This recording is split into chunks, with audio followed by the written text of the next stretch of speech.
நான் இப்போது 40 ஆண்டு கால சென்னை வாழ்க்கையை விட்டு என்னுடைய சொந்த மண்ணுக்கு சென்று சங்க இலக்கிய ஆய்வாளனாக அதற்காக மட்டுமே உழைத்து கொண்டிருக்கிறேன். நானும் சில காதல் கவிதைகள் எழுதினேன். என்னை எல்லோருக்கும் பிடித்திருக்கிறது, அவனையும் எல்லோருக்கும் பிடித்திருக்கிறது, எங்களைத்தான் யாருக்குமே பிடிக்கவில்லை. இதற்குள் நகைச்சுவை மட்டுமில்லை, ஆணவ படுகொலையும் இருக்கிறது என்பதை நீங்கள் உணர வேண்டும். காதலித்த ஒரு தலைவனும் தலைவியும் அப்பன் அண்ணன் தம்பி ஏற்றுக்கொள்ளாமல் அம்மாவும் செவிலித்தாய் மட்டும்தான் அந்த காதலுக்கு உறுதுணையாக இருந்து நீங்கள் எங்கேயாவது போய் பழிச்சிங்க என்று சொல்லுகிற போது இந்த தமிழ்நாட்டில் இந்த தமிழ் காதலர்கள் பிழைக்கவே இல்லையா? பிற மொழி தேசங்களில் போய் தானையா தங்களுடைய காதலை காப்பாற்றி வந்திருக்கிறார்கள். பெரும்பகுதி சொல்லுகிறேன், நீங்கள் வேணா படித்து பாருங்க. பிற மொழி பேசுகிற அந்த நாடுகளுக்கு போய் தான் என் தமிழ் காதலர்கள் தங்கள் காதலை காப்பாற்றி இருக்கிறார்கள். இந்த ஆணவ படுகொலைகள், அந்த சிந்தனைகள், அதெல்லாம் சும்மா நீங்கள் எல்லாமே அது தொல் திருமாவளவன் என்கிற அம்பேத்கருடைய வழியில் தான் நீங்கள் அதை உணர வேண்டும். தமிழன் என்றால் உடனே தமிழன் அப்படியே பொங்கி வழியாதீங்க.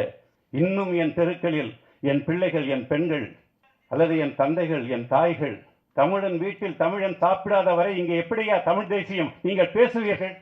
நம்ம திருந்தணும்னா சங்க இலக்கியத்திலிருந்து இன்று வரை நாம் செய்த தவறுகளுக்கு தமிழனுக்கு தமிழன் மன்னிப்பு கேட்டுவிட்டு தமிழனாகிற அந்த பண்பாட்டிற்கு நம்மை நாம் வளர்த்து கொள்ள வேண்டும். அதை விட்டுட்டு ஒரு அப்பனுக்கு பிறந்தவனாக இருந்த என்று பேசுகிற நீ மகளிர் பாசறை வைப்பதற்கே தகுதியற்றவன் என்று நான் இந்த மேடையில் அழுத்தி சொல்லுகிறேன். என் தங்கைகளை, என் மகள்களை கேட்கிறேன், தலைமைக்கு வர வேண்டும் என்றால் பிரபாகரனின் அந்த சொல்லாடல்கள், பெரியாரின் சொல்லாடல்கள் நாம் பின்பற்ற வேண்டும்.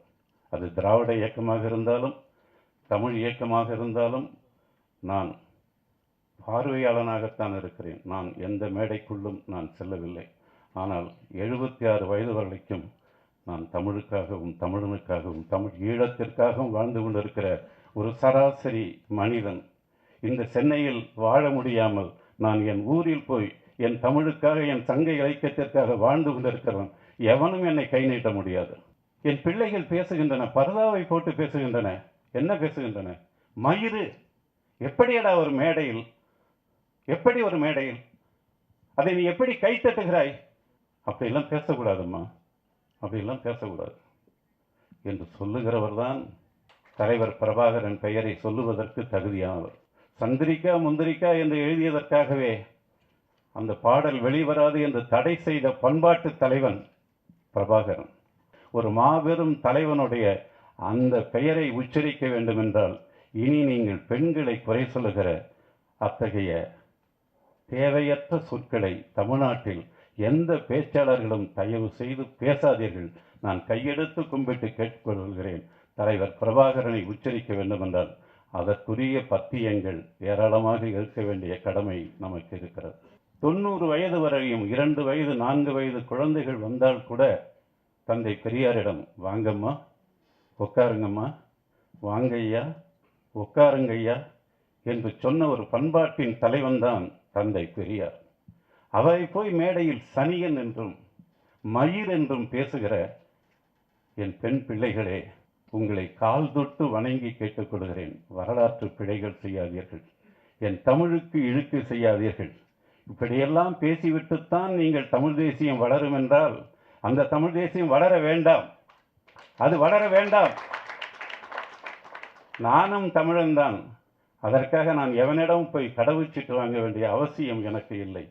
நான் தமிழ் உணர்வோடு தமிழ் இதழோடு எதிர்க்க துணிந்தால் தமிழ் மீளும், எதற்கும் துணிந்தால் தமிழ் ஆளும் என்று எழுதி வந்தான் அறிவுமதி.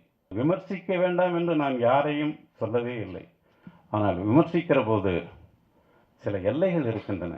சொல்லுகிற முறையில் சொல். இந்த ஜெர்மனியில் இருந்து இந்த ஒலிவாங்கியை கண்டெடுத்தவன் நான் இவ்வளவு மெல்லிய பேசும்போதும் இவ்வளவு பேருக்கு கேட்குதே, யாரோ ஒரு எதிரியை வீழ்த்துகிற மாதிரி இல்லை. நம்ம எல்லாம் தமிழர்கள் தான். நம்ம செய்த தவறுகளை எல்லாம் நமக்குள்ளாகவே திறனாய்வு செய்து நாம் நம்மை திருத்தி கொண்டு நாம் ஒரு தமிழ் அரசியலை உருவாக்குவதற்குத்தான் தமிழ்நாடு காத்திருக்கிறது. அந்த தமிழ்நாட்டு அரசியலுக்குள் இன்றைக்கு அப்பனும் மகனுமாக போராட வைக்கிறது பார்ப்பனியம்.